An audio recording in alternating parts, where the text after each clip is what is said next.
మనం ఇప్పుడు చేసింది క్యాబేజీ శనగపప్పు కర్రీ అండి. ముందుగా దానికోసం పచ్చిమిర్చి, ఆనియన్, టమాటో కట్ చేసుకొని 2 టేబుల్ స్పూన్ ఆయిల్ వేసి దాంట్లో జీలకర్ర, ఆవాలు వేసుకొని కొంచెం కరివేపాకు వేసుకొని కాస్త అది వేగేలాగా చేసుకున్నాక పచ్చిమిర్చి,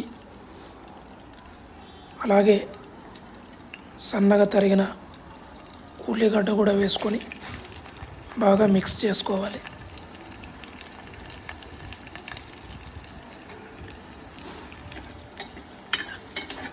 అలా ఆనియన్ బాగా వేగడం వల్ల రుచి కూడా బాగా ఉంటుంది. అలాగే ఆనియన్ వేగాక కాస్త పసుపు, టేస్ట్కి తగ్గట్టుగా 1 స్పూన్ అల్లం వెల్లుల్లి పేస్టు వేసేసి బాగా మిక్స్ చేసేయాలి.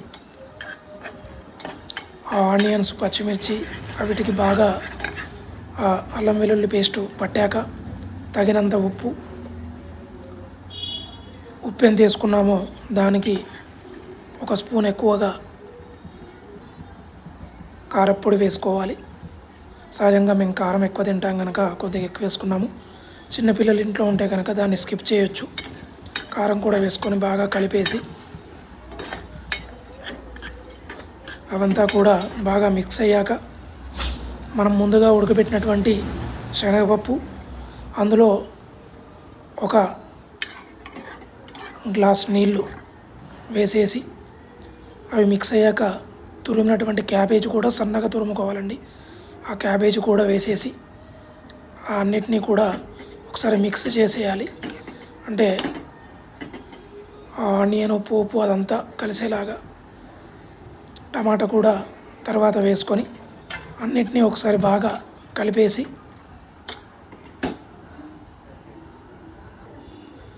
కుక్కర్లో చేస్తున్నాం కనుక మరి ముందు శనగపప్పు నానబెట్టుకున్నటువంటి నీళ్ళు ఉన్నాయో ఆ గ్లాస్తోనే ఇంకో గ్లాస్ నీళ్ళు తీసుకున్నాను నేను.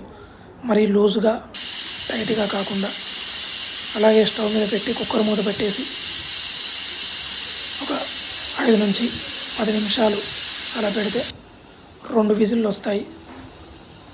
ఆ 2 విజిల్లు వచ్చాక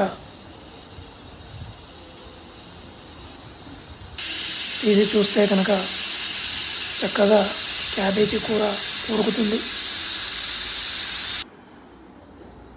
దానికి తగ్గట్టు మనము చక్కగా కలిపేసుకొని